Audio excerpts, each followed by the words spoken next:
네, 깊이 있는 시선으로 오늘을 바라보는 뉴스 퍼레이드 문을 엽니다. 오늘의 주요 뉴스 보시겠습니다. 기록적인 폭염이 계속되는 가운데 세계 잼버리 개영식에서 80여 명이 탈진해 병원으로 이송됐습니다. 오늘도 낮 최고 기온도 38도까지 오르면서 가마솥 더위는 계속됩니다. 대장동 50억 클럽 의혹과 관련해 박영수 전 특별검사의 두 번째 구속영장 심사가 오늘 진행됩니다. 구속 여부는 이르면 오늘 밤 결정될 전망입니다. 거듭된 민주당의 노인 폄하 사과에도 여전은 계속되고 있습니다. 이재명 대표의 직접 사과와 책임을 묻는 목소리도 높습니다. 찜통더위 속에 도시 곳곳에 뱀이 출몰해 비상입니다. 독이 있는 뱀도 있어 각별한 주의가 요구됩니다. 자, 저희는 잠시 뒤에 돌아오겠습니다.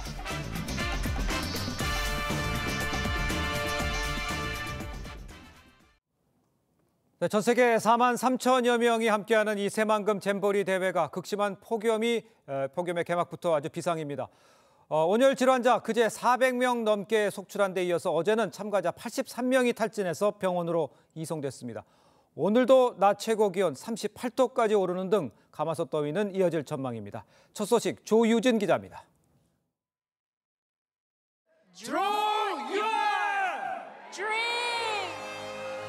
새만금 밤하늘을 수놓은 화려한 축포와 함께 세계 스카우트 잼버리 개영식이 시작됐습니다. 화려한 개영식이 아수라장이 된 건 어제 오후 10시 33분쯤. 잼버리 대회 개영식에서 스카우트 대원 등 83명이 어지럼증을 호소하며 쓰러졌습니다. 행사가 진행되던 부안의 어제 낮 최고 기온은 34도로 개영식이 진행되던 오후 8시에도 기온이 28도를 웃돌았습니다. 지금 다수의 온열 환자가 발생해 있는 건 맞고요. 다수 구급차가 출동해서 지금 현장 활동 중이거든요. 잼버리 조직위원회 공식 SNS엔 주최 측이 행사를 무리하게 강행했다는 항의성 글들이 잇따랐습니다. 소방당국은 어제 오후 10시 54분 조직위에 행사 중단을 요청했고 조직위는 밤 11시 20분쯤 부대 행사를 중단했습니다. 질병관리청에 따르면 올해 전국 누적 온열 질환자는 1,284명, 추정 사망자는 16명에 달합니다.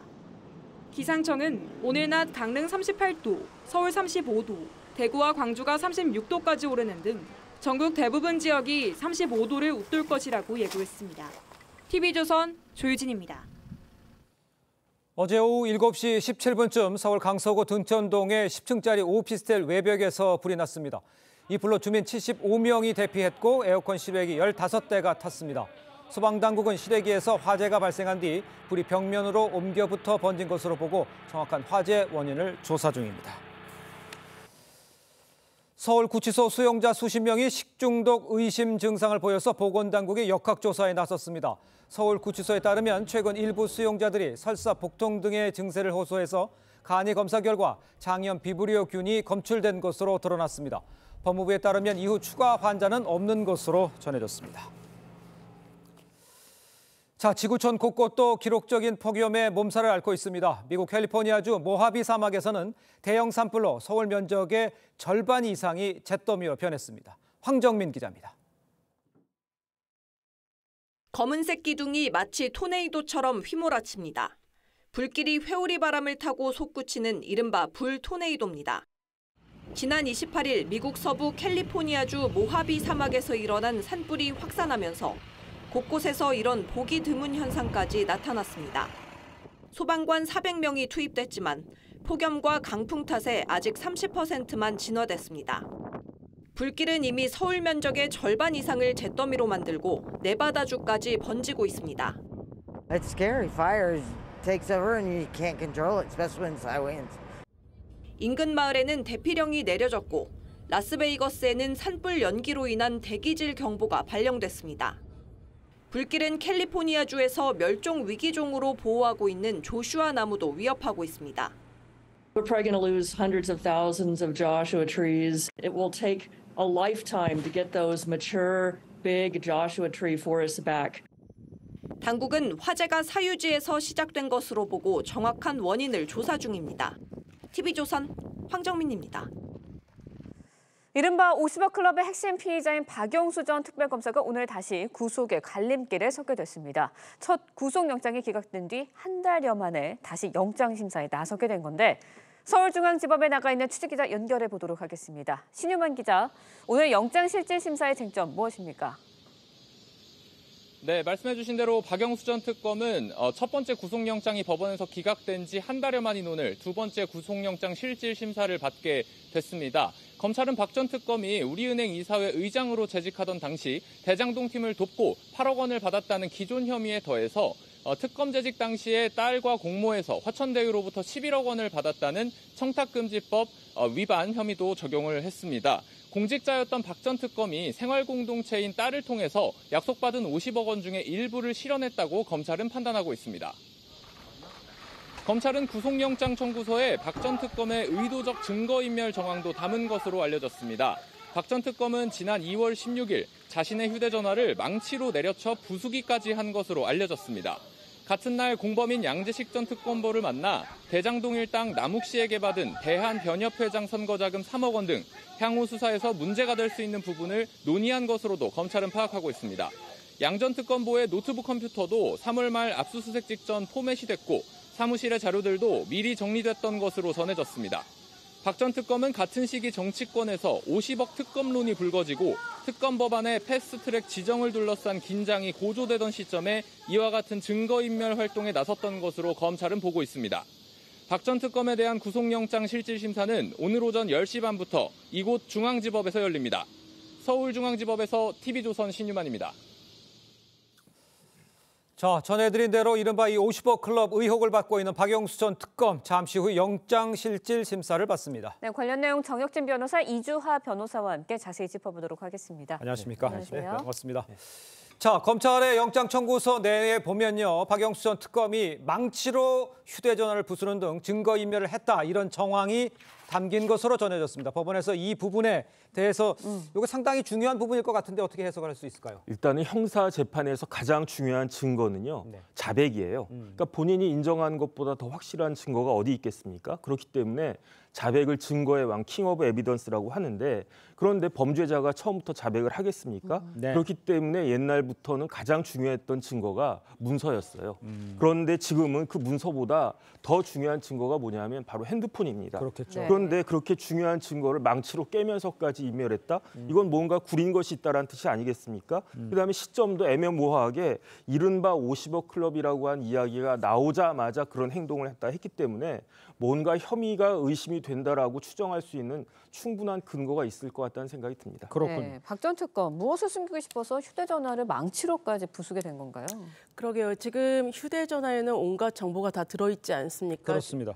박 특검에 대해서는 이미 2021년 10월경부터 50억 클럽에 연루가 돼 있다라는 그런 의혹을 사고 있었고요. 그다음에 수사가 시작이 되었습니다. 그런 상황에서 곽상도 전 의원에 대해서 무죄 판결이 나면서 검찰 수사에 대한 그 여론이 굉장히 좋지 않았었거든요. 그런 상황에서 박 전 특검의 그 50억 클럽 사건에 대한 수사 특검 요구가 빗발치니까 그 시점에 이 휴대전화를 인멸했단 말이에요. 그런데 50억 클럽에는 단순히 박 전 특검뿐만 아니라 전 현직 검사라든가 판사까지 연루가 돼 있다라는 그런 의혹이 있었습니다. 만약에 이것이 수사를 통해서 드러나게 된다면 이것은 사회적 파장이 굉장히 크고 실제로 게이트까지 비화될 수 있는 그런 사안이기 때문에 아마 그런 의혹이라든가 의심 자체를 없애기 위해서 증거를 인멸하지 않았나 이렇게 생각을 합니다. 같은 법조인으로서 증거 인멸을 한 과거에 아주 유명했던 특검이었지 않습니까? 어떻게 이해를 하십니까? 일단 검찰의 넘버 원은 당연히 검찰총장이죠. 그런데 검찰의 넘버 투는 대검차장이 아니에요. 서울 고검장이거든요. 그런데 박영수 특검은 서울 고검장까지 했을 뿐만 아니라 특검을 했잖아요. 그것도 뭐 보통 특검을 했습니까? 현직 대통령을 때려잡는 국정농단 특검을 박영수 그 검사장이 했던 건데, 왜냐하면 특검 임명된 게 2016년 11월이었는데 박근혜 전 대통령은 2017년 3월까지 대통령이었으니까. 그런데 이런 사람이 대장동 관련해가지고 이런 일을 했다? 대장동에 대해서 검찰은 뭐라고 규정했냐면요. 공직 수행의 공정성, 투명성, 신뢰성을 심각하게 훼손한 권력형 부패 범죄라고 검찰이 구속영장에서 밝혔어요. 그런데 검찰이 그러면서 이게 이른바 시정농단이다라고 이야기했는데, 그런데 그러한 시정농단에 가담하고 있었던 사람이 국정농단의 특검을 맡고 있었다? 이건 그야말로 참 역사적으로도 아이러니하다라고 볼 수밖에 없을 것 같습니다. 네, 구속영장 관림 여부에 되게 관심이 쏠리고 있는데 검찰이 이제 박영수 전 특검이 자신의 딸과 공모해서 김만배 씨로부터 11억 원을 받은 것으로 보고 청탁금지법 위반 혐의를 추가를 했습니다. 혐의가 추가됐다는 거, 구속의 가능성이 높아질 수도 있는 건가요? 언뜻 보면 그럴 수도 있는데요. 기본적으로 1차 그 구속영장이 기각된 이유는 범죄 혐의에 대한 소명이 부족했다라는 것입니다. 네. 그렇기 때문에 단순히 혐의만 추가한다라고 해서 구속영장이 발부될 가능성이 높아진다라고 볼 수는 없고요. 과연 이 혐의를 입증할 만한, 소명할 만한 증거가 어느 정도 보강이 되었느냐, 확보가 되었느냐, 이게 아마 쟁점이라고 할 것입니다. 그런데 지금 청탁금지법 같은 경우는 두 가지 법률적 쟁점이 있는데요. 예. 1차에서도 법률적인 게 해소가 안 됐기 때문에 기각이 됐는데 첫 번째는 그 11억이라는 대여금을 박영수 그 전 특검이 받은 것으로 볼 수 있느냐라는 것이거든요. 예. 그다음에 두 번째는 청탁금지법은 기본적으로 공직자 등이 이제 대상인데요. 네. 특검을 공직자로 볼 수 있느냐라는 것입니다. 개인적으로는 그 검찰 특별검사 임명 등에 관한 법률을 보면 23조라든가 그다음에 16조에 보면 공무원으로 의지하는 규정이 있기 때문에 가능하지 않나 이렇게 생각은 합니다. 예. 이제 구속영장이라는 게 이제 그 범죄 중요성, 그다음에 이제 증거 인멸 이런 것들이 됐지 않습니까? 네네. 그렇다면 박영수 특검으로서는 어떻게 대응할까? 이것도 참 주목이 되고 있는데 어떤 식으로 대응을 할까요? 그 이 변호사님 조금 전에 말씀하셨던 것처럼 지난 6월 30일에 영장이 기각됐던 이유는 그 소명이 부족했다. 검찰이 소명을 제대로 못했다. 그러면서 첫 번째 직무 해당성, 이거는 이제 특가법상의 문제이기 때문에 이제 박영수 특검이 우리은행 그 이사회 의장이었단 말이에요. 네. 금융기관 임직원 이렇게 배임할 경우에는 굉장히 강하게 처벌받도록 규정하고 있거든요. 네. 그런데 그러한 직무 해당성에 대해서 소명이 부족했고 돈을 실질적으로 받았는지 여부에 대해서 소명이 부족했고 그다음에 200억인지 50억인지 돈을 약속받았다고 그러지 않았습니까? 네. 이런 것들에 대한 소명도 부족했다라고 해서 지난 6월 30일에 영장이 기각이 됐던 건데 박영수 특검 입장에서는 아직도 그러한 소명이 안 됐다라고 주장할 것 같습니다. 그러면서 어떻게든 빠져나가려고 노력하지 않을까 싶습니다. 네, 추가된 혐의 또 증거인멸 정황 최대 쟁점이 되지 않을까라는 생각이 드는데 최종적으로 박영수 전 특검의 구속 가능성 어떻게 예상하시나요? 사실 구속되는지 되지 않는지 여부가 50억 클럽에 대한 검찰의 수사 의지가 있느냐 없느냐를 결정지을 수가 있거든요. 그렇기 때문에 이번에 영장 재청구는 아마 검찰도 나름대로 준비를 하지 않았나 이런 생각이 들긴 합니다.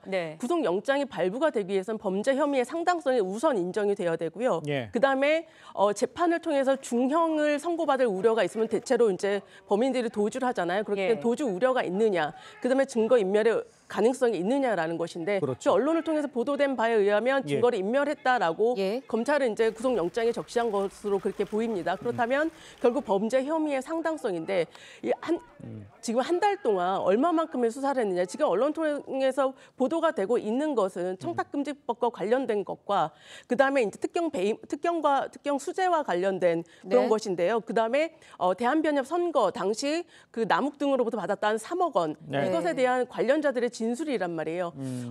과연 이것으로 구속영장이 발부가 될지는 모르겠지만 아마 재청구했다라는 것은 그만큼 자신감을 표현한 게 아닌가 이렇게 생각을 합니다. 알겠습니다.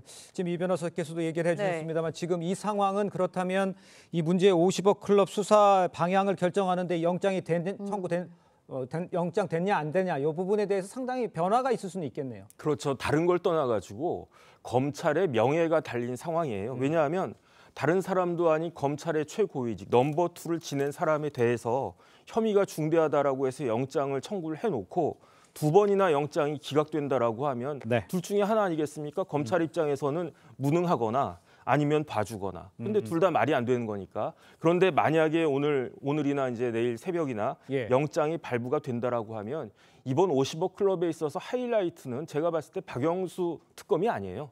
권순일 대법관 아니겠습니까? 그러면 이제 칼끝은 다시 권순일 대법관에게 향할 것이고 그다음에 이제 권순일 대법관에서 끝날 것인가. 결국은 연결된 것이 이재명 대표 아니겠습니까? 그렇기 때문에 불똥이 이재명 대표에게도 튈 수도 있겠다 그런 생각이 듭니다. 알겠습니다. 오늘 밤 정도에 결정이 될 거라고 예상이 하고 있는데 어떤 결과가 나올지 어떤 분수령이 될지 함께 지켜보도록 하겠습니다. 자, 두 분과는 인사 나누겠습니다. 고맙습니다. 고맙습니다. 감사합니다. 동남아에서 밀반입한 마약을 메신저를 통해서 국내에 유통시킨 일당 20명이 구속됐습니다. 총책은 20대 초반의 유학생 출신으로 운반책으로는 10대 고등학생을 고용했습니다. 김동영 기자의 보도입니다. 경찰이 마약 조직원 집에 들이닥치고 깜짝 놀란 남성은 저항도 못하고 붙잡힙니다. 마약류 관리에 관한 법률 위반 혐의로 긴급 체포합니다. 국내에 마약을 유통하다 붙잡힌 이들은 동남아에서 합성대마 등을 밀수입해 국내에 일명 던지기 방식으로 14억 원어치를 팔았습니다. 마약 조직원 19명 대부분은 20대 초반이었습니다. 총책인 A씨는 유학생 신분에 22살에 불과했고 마약 운반책 가운데는 10대 고등학생도 끼어 있었습니다. 이들은 텔레그램 대화만을 이용해 평균 3,000명가량의 마약 구매자와 소통하고 업무 지시를 내려서 추적을 피했습니다. 대부분이 20대 초반이고 이 조직원들은 이제 어렸을 때부터 이제 온라인이라든지 각종 SNS 이런 걸 많이 접하다 보니까 경찰 조사 결과 이들은 마약을 유통하면서 다른 마약 조직들의 자금 세탁 역할도 맡은 것으로 드러났습니다. 5개 마약 조직에서 170억 원가량의 자금 세탁을 맡아 이 중 17억 원을 수수료로 챙겼습니다. 경찰은 부당이익 31억 원을 몰수 또는 추징 보전하고 연관된 추가 마약 조직을 뒤쫓고 있습니다. TV조선 김동현입니다. 노인 비하성 발언 사태의 당사자인 민주당 김은경 혁신위원장이 지역 간담회 자리에서 노인들을 향해 노여움을 풀어달라고 했습니다. 노인단체가 요구한 직접 사과가 아니라는 점에서 또 다른 논란이 예상되고 있는데 2차 가해 논란을 일으킨 양이원영 의원은 노인회를 찾아 죄송하다고 했습니다. 정은혜 기자의 보도입니다. 대한노인회의 직접 사과 요구에도 민주당 김은경 혁신위원장은 당원과의 대화를 위해 춘천을 찾았습니다. 이 자리에서도 사과는 없었습니다. 저에 대한 이야기들이 사실 심리적으로는 상당히 불편합니다. 청년들한테 투표장에 올 수 있게끔 하는 투표권이 그렇게 중요하다라는 말을 표현하는 과정이었는데 그러면서 노여움을 풀어달라고 했습니다. 다 같이 의사표현을 좀 잘해보자 하는 취지였으니까 어찌됐건 상처를 제가 드렸다면 노여움을 좀 풀어주셨으면 좋겠습니다. 김 위원장 발언에 동조해 논란을 키웠던 양이원영 의원은 어제 오후 대한노인회를 찾아 고개를 숙였습니다. 전혀 그런 의도가 아니었는데 이제 잘못된 표현으로 인해서 어르신들께 많이 심려를 끼쳐드린 점 정말 죄송하다고 그 말씀을 전하러 왔고요. 양 의원은 이번에도 김 위원장을 두둔하는 듯한 발언을 이어갔습니다. 김은경 위원장님도 그리고 저도 세대에 따라서 참정권이 달라야 된다는 거는 그건 추호도 그렇게 생각하고 있지 않고 그런 일은 있을 수도 없다고 생각합니다. 양 의원은 오늘도 노인회를 찾아 사과할 계획입니다. 하지만 당 내부에선 김 위원장에 대한 비판이 잇따르고 국민의힘은 민주당 해체까지 언급하며 공세를 이어가고 있어 김 위원장의 공식 사과 압박은 더 거세질 전망입니다. TV조선 정은혜입니다. 파장이 커지자 민주당 지도부도 잇따라 공개 사과를 하며 진화에 나서고 있는데요. 국가원로회의 등 관련 단체들은 김은경 위원장의 발언에 대해 패륜적이라는 말까지 써가며 맹비난에 나섰습니다. 최원국 기자의 보도입니다. 민주당 최고위원회의, 이재명 대표의 휴가로 회의를 주재한 박광원 원내대표가 마이크를 잡자마자 김은경 혁신위원장의 노인 비하 발언을 사과했습니다. 더불어민주당의 모든 구성원은 세대 갈등을 조장하거나 특정 세대에게 상처를 주는 언행을 삼갈 것입니다. 하지 않을 것입니다. 오후에는 한병도 전략기획위원장과 혁신위원인 이해식 의원이 대한노인회를 찾아가 머리를 숙였습니다. 수습 노력에도 김 위원장이 사실상 사과를 거부하면서 당 지도부는 곤혹스러움을 감추지 못하는 분위기입니다. 국가원로회의 회장단은 국회를 찾아 김 위원장 발언을 강하게 비판했습니다. 패륜적인 행위로 김은경 혁신위원장의 부모님에 대해서도 그 면전에서 그렇게 얘기할 수가 있겠습니까? TV조선 최원국입니다. 네, 전해드린 대로 이 노인 비하 파문 커지면서 민주당 김은경 혁신위원장 직접 나섰지만요. 후폭풍은 좀처럼 잦아들지 않는 분위기입니다. 자, 두 분과 함께 정치권 소식 함께 짚어보도록 하죠. 정호김 전 새누리당 의원, 김효은 전 민주당 선대위 대변인 나오셨습니다. 안녕하십니까? 네, 반갑습니다. 자, 김은경 혁신위원장과 양이원영 의원 잇따른 이 발언 논란에 대한노인회가 입장을 밝혔죠. 목소리를 먼저 들어보도록 하겠습니다.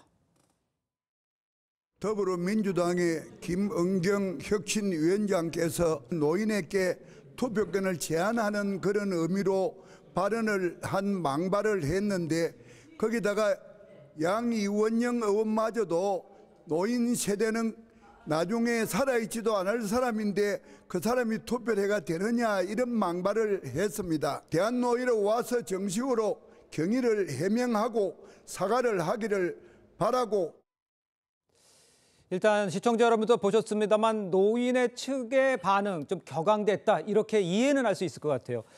당내 분위기에서는 좀 당혹스러울 것 같은데 어떻게 보셨습니까? 글쎄요, 정말 이거 당혹을 좀 넘는 것 같아요. 아, 그렇습니까? 그러니까 어제 어쨌든 양이원영 의원이 직접 가서 사과를 하고 네. 또 당에 또 당직을 맡고 있는 전략기획위원장과 또 혁신위원인 두 사람의 의원까지 가서 사과를 했다는 것은 상당히 지금 이 문제에 대해서 민주당 안에서도 이런 일이 있었으면 안 되는데 그런 게 좀 위기감이 있는 거고요. 그러면 정작 당사자인 김은경 위원장이 그냥 정말 죄송하다. 그리고 특히 이제 노인의 분들도 직접 와서 사과하기를 요구했기 때문에 그렇죠. 또 어르신들한테는 또 진심으로 사과를 하면 네. 그게 또 받아들여지거든요.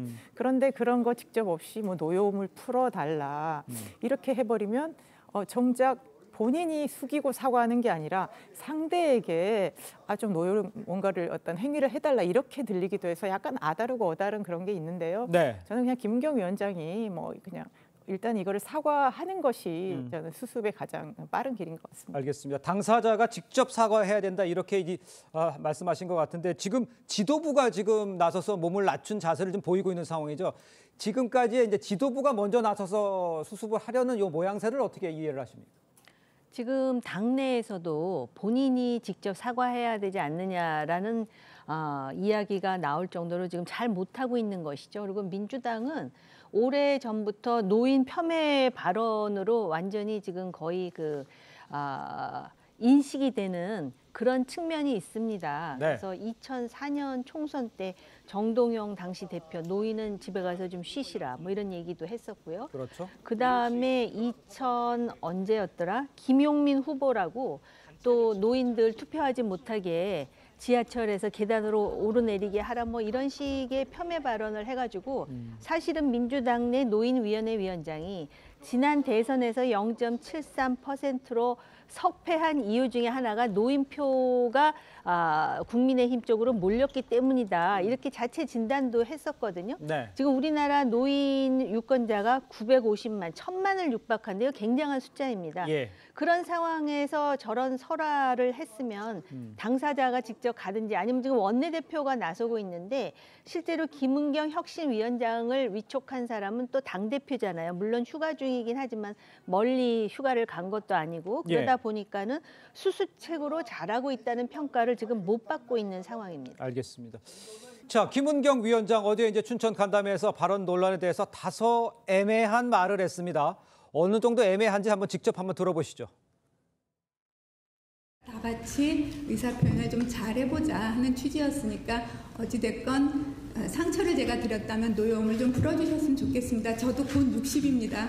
교수라서 조금 철없이 지내서 정치 언어를 잘 모르고 이게 뭐 정치적인 맥락에 무슨 뜻인지도 아마 깊이 숙고하지 못한 어리석음이 있었던 것 같습니다. 자, 정치인이 아니라서 이제 교수라 철없이 지내서 정치 언어를 잘 모른다. 김 위원장의 해명. 발언의 진위가 왜곡됐다 이런 의미로 들리시는지 또 이렇게 말하는 것은 왜 직접 사과하면 깔끔할 텐데 왜 그럴까요? 저는 저 발언을 되게 들으면서 좀 갈수록 태산이 아닌가라는 생각이 들었는데요. 교수라 철이 없다. 정치 언어를 잘 몰라서 본의 아니게 내 진위가 왜곡됐다. 이런 취지로 얘기를 한 걸로 저는 들립니다. 그런데 네. 교수가 다 철이 없는 건 아니지 않습니까? 그리고요. 정치 언어를 몰라서 뭐 정치적인 맥락에 무슨 뜻인지도 모르고 저는 당에 뭔가 쇄신을 해보겠다, 혁신을 해보겠다 오신 분이 나는 정치를 모릅니다. 정치 언어를 모르고 익숙하지 않습니다. 저는 어떻게 저런 말을 할 수 있는지 좀 이해가 안 됩니다. 그러니까 정치 전문가, 물론 외부에서 어떤 사람을 데려왔을 때는 뭐 새로운 시각으로 이 당과 정치를 바라보라는 건데요. 그거와 정치를 전혀 모르는 거는 완전 별개인 겁니다. 그런데 마치 본인이 저 뭐 정부적 좀 감각이 좀 떨어지고 뭔가 정치 언어가 미숙해서 좀 실수한 거니까, 이건 말실수니까 조금 너그럽게 양해해달라, 뭐 그런 식의 요구인 것 같은데요. 저는 일단 혁신위원장으로 왔기 때문에 저는 그런 태도부터 바꿔야 된다고 생각하고요. 어쨌든 지금 이 상황을 두고 저렇게 전국을 돌아다니면서 오히려 설화를 더 추구하는 방식의 지 활동들이 본인이나 뭐 혁신이 당에 어떤 도움이 될까 좀 우려스럽습니다. 알겠습니다. 지금 뭐 비판하신 것도 지금 김은경 위원장의 설화 이야기를 계속 이야기를 해주셨는데, 위원장으로 와서 지금까지 벌어진 설화, 과연 지금 혁신위원장으로서 일을 잘 하고 있느냐, 이 부분에 대해서 물론 상대당이긴 합니다만 어떻게 평가하십니까? 정치권에서 이 말이 90% 이상을 차지하는데 혁신위원장이라는 자체도 태생적 한계가 있었어요. 왜냐하면은 이 배우의 친명계가 있다는데 이번에도 그 노인 폄훼 설화가 났을 때 또 양이원영 의원이 왜 그 변론을 하면서 일이 더 커지지 않았습니까? 그렇죠. 그러다 보니까는 본인은 아니라 그러는데 친명계가 뒤에 있는 거 아니야라는 의심을 여전히 할 수밖에 없는 상황이고, 오자마자 뭐 돈봉투 사건은 만들어진 듯한 느낌이다 했다가 또 본인이 취소를 하는가 하면은 초선 의원들에 대해서 코로나 시대에 학력 저하 학생 같다, 소통이 안 된다, 이런 본인은 답답하기 때문에 그렇게 토로했는지 모르지만 그 표현 자체가 민주당 초선 의원들을 바보로, 지금 뭐 교수가 철이 없다 그래갖고 모든 교수들을 철이 없는 인간들로 일반화시키듯이 그런 식의 말에 있어서 굉장히 설득력도 부족할 뿐만 아니라 논란이 일으킨다는 차원에서, 그리고 사실은 지금 민주당 혁신위원장이 태생적 한계를 갖고 있다 하더라도 긍정적인 족적으로 지금 주목을 받아도 민주당이 지금 상당히 지금 어려운 상황입니다. 여론조사를 보시면은 민주당이 지난주에 처음으로 30% 밑으로 떨어져가지고 위기 상황인데, 여기에 지금 거의 기름에 불을 붓듯이 혁신위원장이 계속해서 설화를 일으키고, 특히 이번에 노인과 관련해서 미래가 짧은 분이라는 표현을 하는 거를 보고 정말 경악스러웠습니다. 알겠습니다. 자, 이렇게 비판의 목소리를 양쪽 다 해주셨는데, 이렇게 이제 노인 비하 발언 파장이 연일 확산이 되니까 김 위원장을 임명한 이재명 대표의 책임론까지 지금 언급되는 분위기입니다. 혁신이 출범 당시 이 대표의 발언을 먼저 들어보도록 하겠습니다. 당의 혁신을 맡아주실 책임자로 김은경 한국외대 법학전문대학원 교수님을 모셨습니다. 혁신기구가 우리 당과 정치를 새롭게 바꿀 수 있도록 이름부터 역할까지 모든 것을 맡기겠습니다. 우리 지도부는 이 혁신기구의 개혁안들을 전폭 수용해서 새롭게 거듭나는 민주당, 그리고 유능하고 강한 민주당, 이기는 민주당을 만들어 가겠습니다. 자, 휴가 중인 이재명 대표, 어느 때보다도 이제 숙제가 아주 어려운 숙제를 안고 있는데, 이 문제는 어떻게 이재명 대표는 해결을 해야 될까요? 일단 뭐 당 대표기 때문에 뭐 정치적 도의적 책임이 있는 것은 맞죠. 그런데 이제 혁신위가 꾸려질 때 방금 이재명 대표도 얘기한 것처럼 혁신위에 정말 다 맡기겠다. 그래서 김은경 위원장이 혁신위 활동을 매우 자율적으로 독립적으로 지금 하고 있습니다. 그래서 이거에 대해서 전혀 당에서 뭐 이러쿵저러쿵 하는 얘기도 없고, 혁신위가 안을 마련한 거에 대해서 이제 당이 받아서 논의하는 이제 그런 구조로 돼 있는데, 지금 이제 계속 혁신위가 출범부터 지금까지 오는 과정에서 여러 가지 좀 삐그덕거린 게 있었다라면 저는 이제 당에서 조금 더 적극적으로, 그러니까 혁신위의 독립성과 자율성은 존중하되 뭐 좀 함께 좀 논의하는 그런 좀 틀을 갖추면서 당이 또 생각하는 거랄지 이런 것들 좀 맞춰 나가는 작업이 좀 필요할 것 같습니다. 그래서 지금 또 혁신위원장이 뭐 국회의원들 대상으로 내년 총선과 관련해서 뭐 의견 수렴도 하고 한다는데요. 예. 이게 서로 독립적으로 물론 하는 것도 있겠지만 서로 의사소통을 하면서 뭔가 더 나은 혁신안을 만드는데 좀 당과 혁신위가 협조하는 그런 모양새도 저는 좋을 것 같습니다. 글쎄요, 이제 정치적 도의적 책임을 져야 되고 당과 혁신위가 논의를 해야 된다. 그런데 지금 상황은 오히려 발등에 불이 떨어진 상황이라서 이재명 대표가 직접 가서 사과를 한다던가 아니면 혁신에 대한 어떤 조치를 취한다든가 이런 좀 구체적인 행동이 나와야 되는 상황 아닌가요? 모르겠어요. 이 혁신위원장이 이런 말이 나오게 된 계기가 역시 이제 그 여론조사 때문에 그랬어요. 그래요. 20대, 30대의 지지자들이 민주당은 갑자기 줄어들고 국민의힘은 무슨 이유인지 모르겠지만 올라갔단 말이죠.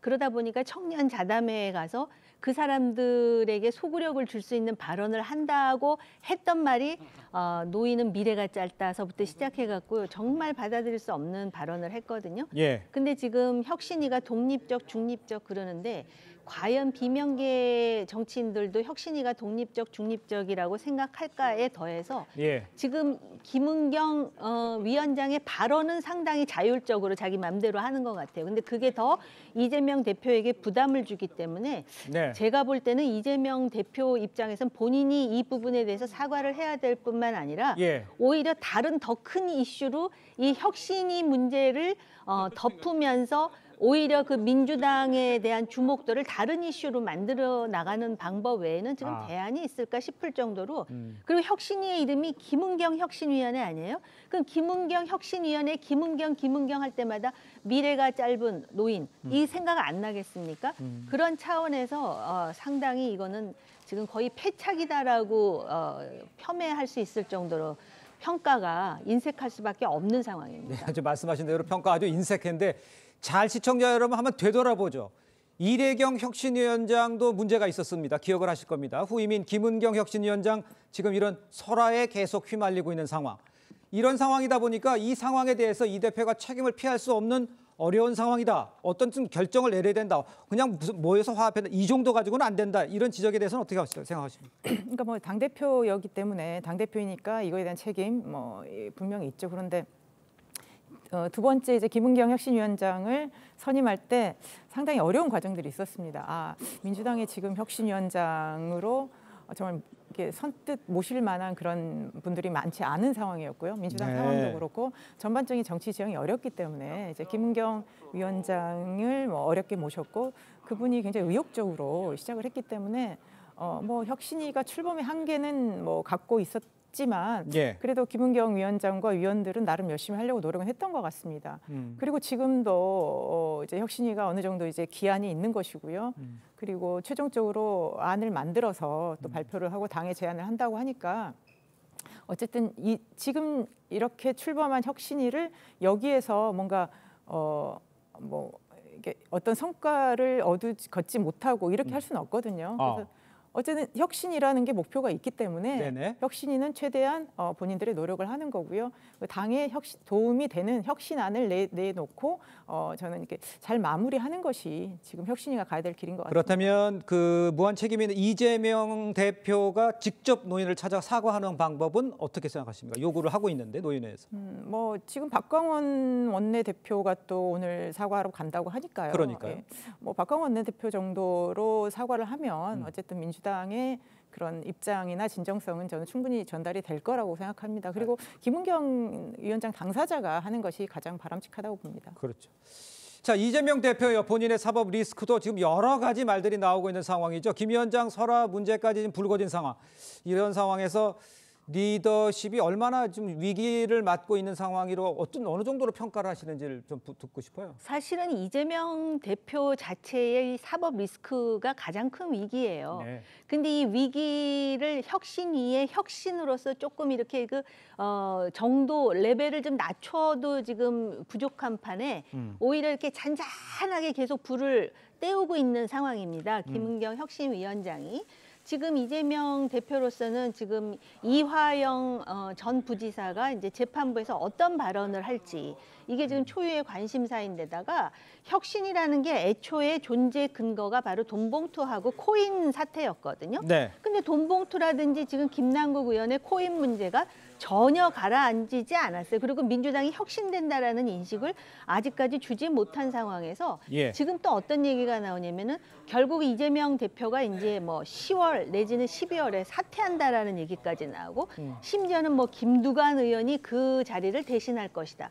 거기에 더해가지고 또 차기 총선 불출마 얘기도 나오는데요. 예. 이게 하나도 임팩트가 없습니다. 왜냐하면은 김두관 의원은 이재명 대표의 뭐 심지어는 아바타라는 표현까지 나오는 상황이고요. 네. 그다음에 차기 총선 불출마하는 거는 이미 과거에 문재인 의원이 한 번 했었던 거예요. 근데 우리나라 유권자들이 한 번 했던 거에 익숙한 부분에 대해서는 별로 그렇게 감동하지 않아요. 그렇기 때문에 지금 굉장한 위기라고 볼 수 있죠. 예. 혁신위가 동력을 잃었다, 해체해야 된다, 이런 이야기도 일부에서 나오고 있는 상황입니다. 뭐 방금 말씀해 주신 것처럼 화합해서 뭔가 혁신안을 내놔야 된다는 이야기도 해주셨습니다만 어떤 결과로 이어질지 함께 지켜보도록 하겠습니다. 저는 다음 주제로 넘어가 보도록 하겠습니다. LH 발주 아파트 철근 누락 사태로 정치권을 뜨겁게 달구고 있죠. 여당은 문재인 정부 탓, 야당은 윤석열 정부 탓을 하고 있는데 여야 입장 먼저 들어보고 이야기를 이어가겠습니다. 문재인 정부의 주택건설사업 관리 정책에 심각한 결함이 있었음을 추정해보지 않을 수 없습니다. 필요하다면 지난 정부의 국토교통부는 물론이고 대통령실의 정책 결정자에 대해서도 조사가 이루어져야 합니다. 문제만 발생하면 이전 정부와 카르텔을 정가의 보도로 내세우는 모습에서 대통령의 무능과 무책임만 드러날 뿐입니다. 현안마다 전 정부 탓을 하고 있으니 무정부 상태라는 비판이 나오고 있는 것입니다. 자, 지금 들어보셨지만 철근 부족 아파트가 잇따라 들통이 났다는 이 사실관계 하나인데 여야가 서로 당신 잘못했다, 이 내 탓으로 하면서 다른 해석도 있는 상황입니다. 이번 사태 책임 이번 정권입니까? 전 정권입니까? 어떻게 보십니까? 그러니까는 지금 사실 이거는 국민의 안전하고 직결되는 문제예요. 그러니까 당연하죠. 내가 사는 아파트 갑자기 천장이 무너지면 어떡하지? 이런 불안감들을 다 가지고 있어요. 왜냐하면 공개하지 않았잖아요. 그런데다가 지금 뭐 공공 아파트뿐만 아니라 민간 아파트의 경우는 지하 주차장뿐만 아니라 뭐 1층 주거동까지도 뭐 그랬다, 이런 얘기가 나오지 않습니까? 철근이 빠졌다는 것인데 순서가 이렇게 돼야 맞아요. 일단 이제 뭐 3개월 정도 시간이 걸린다 그러는데 정밀 조사를 해야 되고요. 이거는 어찌됐든 간에 정밀 조사의 결과가 나와야 되겠지만은 소위 이 LH와 그다음에 건설 업계 간의 이권 카르텔에 대해서 또 알러지 반응을 일으키시는 분들도 많지만 이권 카르텔이 있는 건 맞는 것 같아요. 그래서 그걸 LPR라고 하더라고요. 물론 이권 카르텔에 대해서 좀 더 얘기를 하자면 뭐 LPR만 있습니까? 지금 모피아도 있고요. 버피아도 있고요. 또 지금 교육부에서 일한 사람들이 지방대학 총장으로 가는 교피아도 있어요. 이런 부분에 대해서 발본해야 되는 것은 맞는데 이게 굉장히 그 우리의 뿌리 깊은 연줄주의와 관련이 되어 있기 때문에 실제로 일단 늘공들 그리고 LH 그다음에 국토부 간에 어떤 문제가 있는지, 그리고 당장 지금 이제 문제가 되고 있는 아파트들에 대해서 보강하는 것에 대해서 보강을 철저히 해서 신뢰를 주는 게 현 정부가 할 일인 것 같고요. 그런 점에서 이제 정치적 공방을 하는 거는 그 다음 수순이라고 봐요. 벌써부터 프레임을 만들어서 지금 정부가 문제다, 전 정부가 문제다, 그 부분에 대해서는 저는 지금 현재 동의하고 싶지 않아요. 알겠습니다. 가장 속타는 거는 지금 아파트에 살고 계신 분, 또 입주를 하려고 하는 주민일 겁니다. 근데 지금 문제는 야당에서 양평 고속도로 논란하고 연관돼서 또 이야기를 이어가고 있어요. 이런 건 어떻게 보고 있습니까? 글쎄 뭐 야당이 이거를 뭐 일부러 연관시킨다 이런 게 아니라 저는 오히려 반대로 국민의힘에서 그렇습니까? 예, 그러니까 윤석열 정부의 어떤 정책이나 이런 것들이 국민들한테 보여지지 않도록 저는 죄송합니다. 모든 걸 정쟁화시키고 저는 있다고 보는 거예요. 그러니까 지금 문재인 정부 탓을 계속하고 있는데 뭐 작년까지는 그럴 수도 있을 겁니다. 근데 모든 사물이나 뭐에는 유통기한이라는 게 있어요. 작년 5월에 출범한 정부가 1년 3개월이 지났는데도 아직까지 문재인 정부 탓을 하고 있어요. 그 얘기는 원래 저 무능한 사람들이 남 탓을 하는 그런 경향이 있는데 지금 국민들한테 그러면 현 정부가 문재인 무슨 윤석열 공동정부인 것 같습니다. 그리고 어제 또 뭐 그 국민의힘에서 진상조사 TF까지 하겠다고 했는데 대통령이 엊그저께 국무회의에서 매우 강하게 발언하지 않습니까? 우리 정부 출범 전에 설계 오류, 부실 시공, 부실 감리가 이루어졌다 이 예. 얘기예요. 그거는 이 전 정부의 탓이라고 규정을 했고요. 예. 이걸 또 그때 굉장히 카르텔을 세게 얘기를 했습니다. 우리 정부는 반카르텔 정부고 예. 이 카르텔을 혁파하지 못하면 어떠한 혁신이나 개혁도 없다고 또 선언을 했기 때문에 또 국민의힘이 그걸 받아서 또 굉장히 과하게 지금 민주당을 공격하고 문재인 정부를 공격하는데요. 글쎄요, 정말 이 여당이 이렇게 야당 탓을 해야 되는지도 그렇고요. 국민들 보시기에 진짜 서로 내 탓, 남의 탓 이런 하는 모습들이 예. 과연 국민의 민생에 어떤 도움이 되는지 좀 부끄러운 모습인 것 같습니다. 알겠습니다. 좀 양쪽 다 얘기를 해주셨습니다. 내 탓 이 공방보다도요. 국민의 걱정을 먼저 좀 해결해주는 그런 의견들이 좀 모아졌으면 하는 바람입니다. 자, 두 분과 여기서 인사 나누겠습니다. 고맙습니다. 감사합니다. 네, 경남은행의 한 간부가 7년 동안 무려 500억 원이 넘는 돈을 빼돌린 사실 드러났습니다. 이 기간 동안요, 이 은행이 내부 통제 시스템 작동하지 않았습니다. 보도에 김보건 기자입니다. 부산 경남 지역을 기반으로 사업을 확장해온 B&K 경남은행. 검찰은 부동산 PF 대출을 담당해온 투자금융부 부장 A씨가 562억 원의 은행 돈을 빼돌린 혐의를 잡고 A씨의 자택과 사무실 등 10여 곳을 압수수색했습니다. 지난해 600억 원대 횡령 사고가 터진 우리은행에 이어 역대 두 번째 규모입니다. A씨는 2016년부터 부동산 개발업체가 상환한 대출 원리금을 가족 명의 계좌로 빼돌리거나 마치 개발업체가 자금을 요청하는 것처럼 서류를 위조해 돈을 가로챈 혐의를 받습니다. 2016년부터 7년간 횡령이 벌어지는 동안 아무도 몰랐던 겁니다. 특히 우리은행 횡령 사태 이후 금융감독원이 대대적인 점검을 주문했지만 당시 경남은행은 이상이 없다고 보고한 것으로 드러났습니다. 고객과 지역민들께 조금의 피해가 없도록 모든 조치를 다할 것이고 전면적인 시스템 정비 등 강도 높은 추가 조치를. A씨는 이렇게 빼돌린 돈으로 연예인들이 많이 사는 서울 강남의 한 복층 빌라에 거주하며 호화 생활을 누려온 것으로 전해졌습니다. 검찰은 A씨를 상대로 빼돌린 돈을 어디에 썼는지 확인할 방침입니다. 금감원은 국내 모든 은행에 부동산 PF 자금 관리 실태를 긴급 점검하라고 지시했습니다. TV조선 김보건입니다.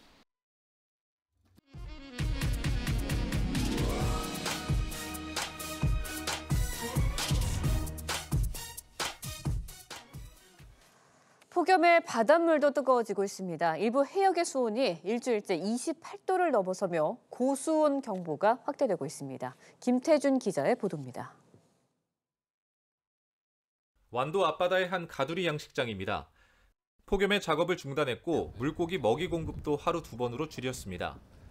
수온이 오르면 산소가 줄어 물고기가 집단 폐사하기 때문입니다. 그러니까 28도만 되면 고기 많이 안 폐사가 해년만 반복되는 건데 지금 우리가.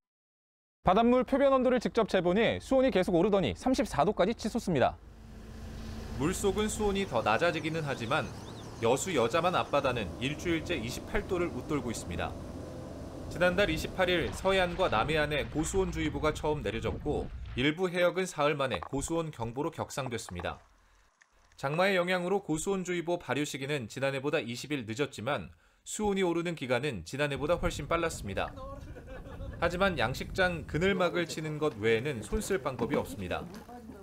고수온계에서 죽고 지금 어가에서는 최악의 상황입니다. 복합적으로 올해는 특히나 힘듭니다. 7월 중순부터 고수온이 발생했던 2년 전에는 서남해안의 양식장에서 집단 폐사가 속출해 290억 원에 이르는 피해가 났습니다. TV조선 김태준입니다.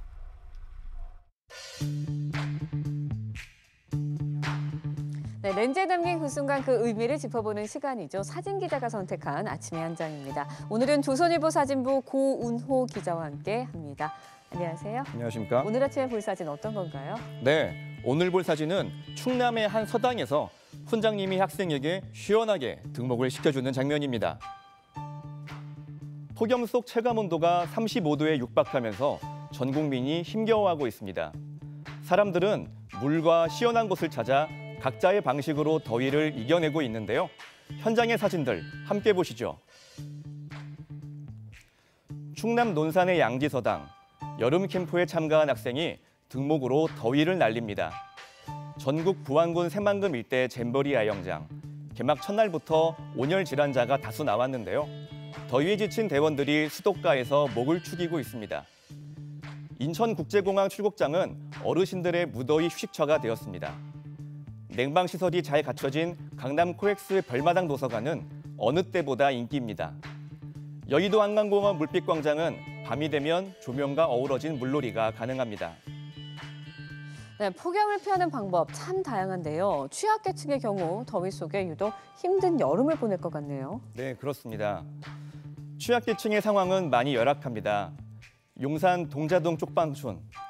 어르신들은 상의를 탈의하거나 선풍기를 틀어 더위를 달랩니다. 골목에 설치된 쿨링포구와 그늘막은 주민들이 한숨 돌릴 수 있는 소중한 쉼터입니다. 수해에 이은 무더위에 각 지자체들은 고령자와 취약계층 관리에 촉각을 곤두세우고 있습니다. 네, 무더위가 당분간 사그라들 기미가 보이지 않고 있는데요. 햇빛을 피하고 물을 자주 마시는 등 건강관리에 힘써야겠습니다. 지금까지 아침의 한장이었습니다. 더위에 잠 설치시는 분들 많을 것 같습니다. 지난 밤사이 곳곳에서 열대야가 나타났는데요. 강릉은 밤에도 기온이 30도 밑으로 떨어지질 않았고요. 서울도 25.8도를 보였습니다. 전국 대부분 지역에 폭염 경보가 유지 중인 가운데 오늘 낮에는 자외선도 매우 강하겠습니다. 충청과 남부지방을 중심으로는 소나기 예보 있는데요. 5에서 많게는 최대 80mm 이상이 예상되고 돌풍과 천둥, 번개를 동반하며 다소 요란하게 쏟아질 수 있겠습니다. 오늘 낮 기온 서울이 35도, 강릉은 무려 38도까지 오르겠고요. 전주와 대구도 36도로 어제보다도 더 덥겠습니다. 오늘도 제주와 남해안, 호남 서해안에는 강한 너울이 유입되기 때문에 해안가 안전사고에 유의하셔야겠습니다. 더위의 기세가 꺾이질 않으면서 당분간 폭염과 열대야는 계속 지속되겠습니다. 날씨였습니다. 네, 조금 전 정치대담에서 20, 30대 지지율 관련 패널에 언급이 있었습니다. 지금 화면에 나가고 있는데요. 여론조사를 근거로 발언했음을 다시 한번 알려드립니다. 자, 목요일 아침 뉴스 퍼레이드 여기서 마칩니다. 네, 저희는 내일 아침 7시 30분에 다시 찾아뵙겠습니다. 시청해주신 여러분 고맙습니다.